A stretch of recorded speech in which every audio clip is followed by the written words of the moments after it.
On voit qu'en magnétisme, les phénomènes se produisent dans les trois dimensions. Il est vrai que jusqu'à maintenant, tout ce qu'on a vu se produit en trois dimensions. C'est juste qu'on a été capable de travailler dans la page et se limiter à x, y, à nos deux dimensions pour pouvoir faire nos schémas et travailler ce qu'il fallait travailler. On a toujours réussi à trouver une perspective, un angle de vue qui nous permettait de travailler seulement en deux dimensions. Mais maintenant, en magnétisme, la façon dont les phénomènes se manifestent, quand on travaille un schéma sur papier, on va être obligé de, de, de, de montrer la troisième dimension. Donc, pour continuer à travailler en magnétisme, il va falloir enrichir notre vocabulaire de vecteurs. Regardons deux petits exemples pour nous amener vers ce qu'on aura besoin. Regardons ce premier exemple. Dans la figure suivante, on retrouve un aimant droit dont les pôles magnétiques sont indiqués. Quelle est la direction du champ magnétique B vecteur au point P? Dessinez le vecteur B dans la figure et exprimez sa direction en termes des axes indiqués. Donc ici, on retrouve notre aimant droit orienté comme ça. Maintenant, d'après la démonstration magnétique que je vous ai montrée, on peut rester dans le plan. On peut travailler en XY parce que on devrait voir ceci comme champ magnétique. Donc, si on était pour exprimer ça en termes des axes indiqués, on dirait que B vecteur pointe dans la direction plus I chapeau. Maintenant, regardons ce deuxième exemple. Dans la figure suivante, on retrouve une boucle de courant orientée dans le plan XY et dont le sens du courant électrique est indiqué. Quelle est la direction du champ magnétique B au point P? Dessinez le vecteur B dans la figure et exprimez sa direction en termes des axes indiqués. Ok, dans ce cas ici, si on se souvient ce qu'on a fait dans la démonstration, moi j'ai fait une démonstration avec une bobine, mais j'ai dit qu'une bobine peut être vue comme une boucle de courant fois l'X nombre de tours de fil qu'on a fait pour faire la bobine. Donc ici j'indique un tour de courant, j'indique le sens de courant. Maintenant, d'après ce qu'on a vu, on ne peut pas indiquer le B vecteur dans le plan XY. Au point P ici, il faudrait que le B vecteur soit dans l'axe de Z. Maintenant, on ne sait pas s'il sort de la page ou il entre dans la page. Mais on va parler de ça bientôt pour clarifier exactement quelle sera la direction. Pour indiquer un vecteur dans l'axe qui est perpendiculaire à votre page, ça va prendre des nouveaux symboles. Donc, pour indiquer un vecteur qui entre dans la page, ça va être un X. Et pour indiquer un vecteur qui sort de la page, ce sera un point. Ok, j'ai peut-être le haut de la tête coupé, mais c'est parce que vous allez avoir besoin de voir mes mains. Maintenant, pour exprimer les vecteurs en trois dimensions, il y a une chose à remarquer, c'est que tout ce qui gère le magnétisme, tous les phénomènes, en fait, mathématiquement, quand les équations sont développées avec un outil mathématique qui s'appelle le produit vectoriel. C'est-à-dire qu'on prend comme multiplie deux vecteurs en magnétisme, le phénomène a besoin d'avoir un vecteur comme résultat. Et donc en mathématiques, c'est le produit vectoriel. Et ce qui arrive, c'est que le produit vectoriel invoque un certain ordre de choses à faire vectoriellement. Maintenant, je vais vous rassurer, parce qu'on ne va pas officiellement faire le produit vectoriel dans le cours. Tout ce qu'on va voir, on va trouver des façons de déterminer le vecteur, la direction d'un phénomène magnétique. Puis après, les équations qu'on va voir dans le cours vont être pour calculer les grandeurs. Donc toujours, il va falloir faire le calcul de grandeur. Comme ça, avec la grandeur qu'on a calculée et la direction qu'on déduit, on va pouvoir exprimer le vecteur. Donc, pour les trois dimensions, ce qu'il faut faire, c'est prendre les trois doigts. Et donc, si je prends les trois doigts et je les ouvre comme ça, je suis en train d'exprimer trois axes qui sont perpendiculaires. Mon pouce est perpendiculaire à mon index et qui est aussi perpendiculaire au majeur. Et pour que le produit vectoriel se tienne debout, il faut que l'ordre soit bon. Donc, si on prend pouce comme le premier doigt, on peut dire 1, 2, 3. Et donc, pour 1, 2, 3, on peut dire X, Y et Z. Et donc, tant qu'on oriente les doigts et on garde cette forme-là, on peut toujours dire X, Y et Z. Donc, dépendant comment on l'oriente dans l'espace, on va être bon. Maintenant, pour clarifier ceci, j'ai fait cette petite chose ici. Donc, si j'aligne ça avec ma main, j'ai X, j'ai Y et j'ai Z. Maintenant, peu importe comment je pose ça sur une table, comme ça, comme ça, comme ça, mes axes vont toujours être bien indiqués en lisant cette petite affaire ici. Maintenant, je vous dis tout ceci, c'est pour que vous compreniez pourquoi on fait les choses d'une certaine façon. Mais, pour vos schémas, je veux toujours dessiner les axes pour vous. Comme ça, vous ne vous tromperez pas dans l'ordre des axes.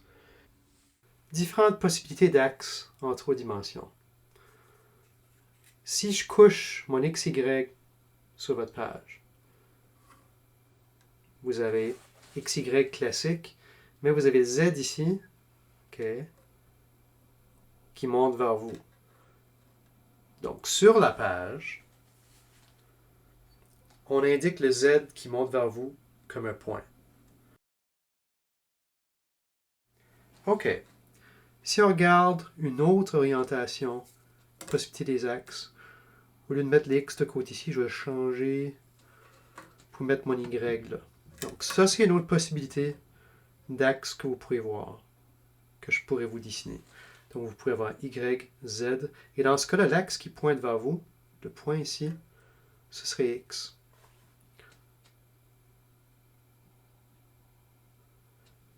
Et une troisième possibilité serait que Z serait comme ça, X serait comme ça, et Y serait vers vous, comme suit.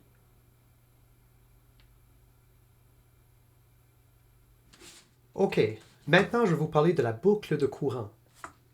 Quand on a fait nos expériences, j'ai fait des expériences avec la bobine.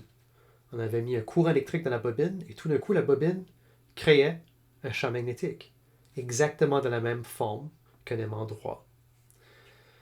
Maintenant, quand je vais présenter la bobine, j'avais dit que la bobine, c'est plusieurs tours de fil.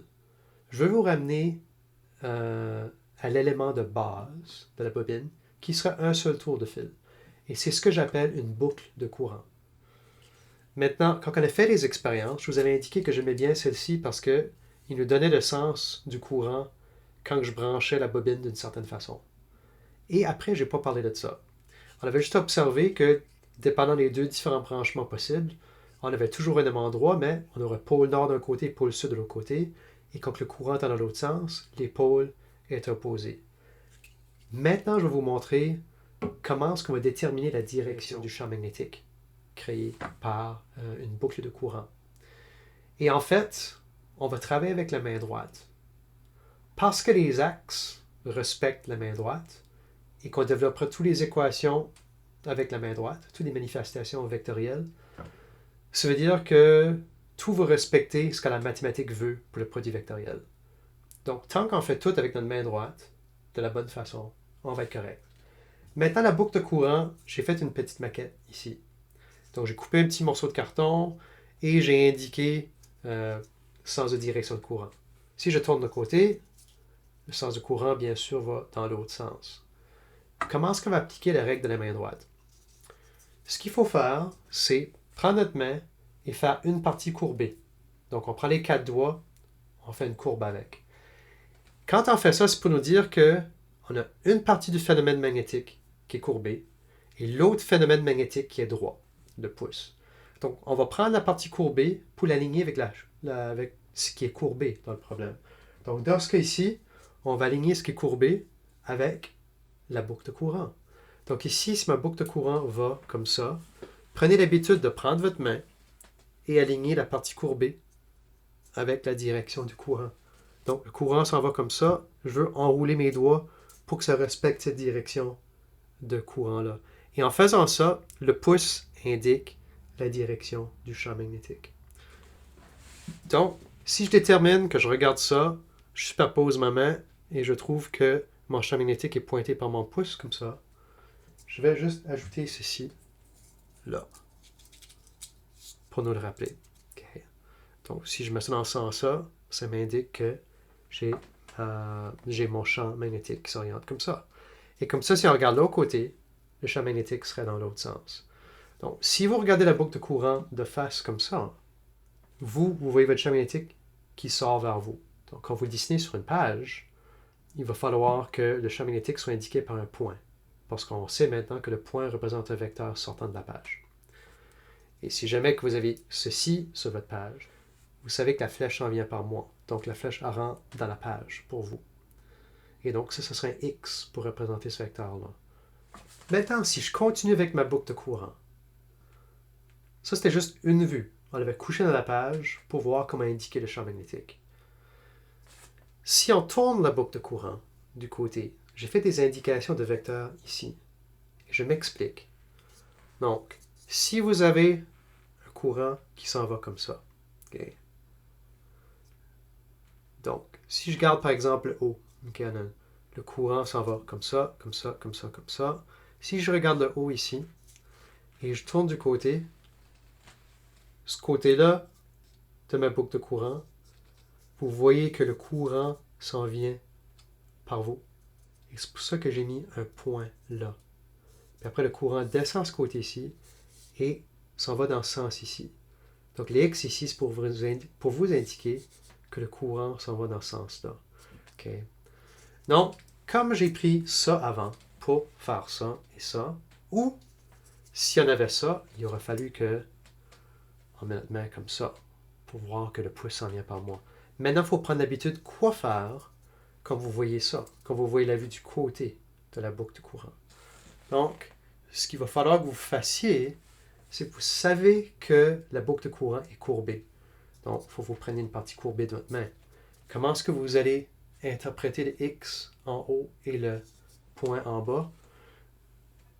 Vous avez votre main comme ça. Pourquoi? Parce que le haut rentre et le bas sort. Donc, vous avez orienté votre main courbée comme ça. Est-ce que je suis bien? Je vais tourner pour voir. Oui, je suis bien. Je remets ce côté. Donc, il faut prendre cette habitude-là quand vous avez cette perspective-là. Là, on va faire l'exemple sur des papiers. OK, d'abord, si j'ai une boucle de courant couchée dans la page comme ça, quelle serait la direction du champ magnétique?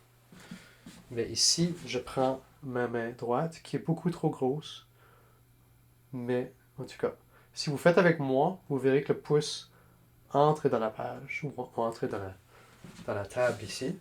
Et donc, par rapport aux axes indiqués, ça irait dans la direction négative de Z. Donc, B serait dans la direction moins K chapeau. Si la boucle de courant est plutôt placée comme ça, comment trouver la direction du champ magnétique? On prend notre main droite, on l'enroule comme ça, et vous voyez que le pouce s'en vient vers vous. Donc, la direction du champ magnétique, ce serait dans l'axe positif des Z, et donc dans la direction plus K chapeau. Maintenant, si la boucle de courant est indiquée de côté, comme ça, si je commence à rentrer en haut, c'est exact, parce que le haut est indiqué par X, donc tu rentres par le haut, et ça veut dire que quand on fait le tour, le courant sort par le bas ici. Donc, on est en train de bien représenter ceci avec la main droite. Et donc, le pouce nous indique la bonne direction, et dans ce cas ici, B est orienté dans la direction moins I chapeau. Si on voyait le côté de la boucle de courant et on voyait plutôt ceci, ben, ça veut dire qu'il faut entrer par le bas ici, parce que les X est là. Donc, on rentre dans la table, et quand on enroule, on voit qu'on fait le tour, et nos doigts sortent de ce côté-ci. En fait, je vais le faire... Ouais, j'ai pas beaucoup de place. Donc, si je fais ça, je vais juste tasser la boucle, garder ma main, et maintenant, je vais tasser ma main, et vous voyez que le pouce est comme ça. Donc, pour la boucle de courant montrée comme ça, on remarque que la direction serait plus I chapeau.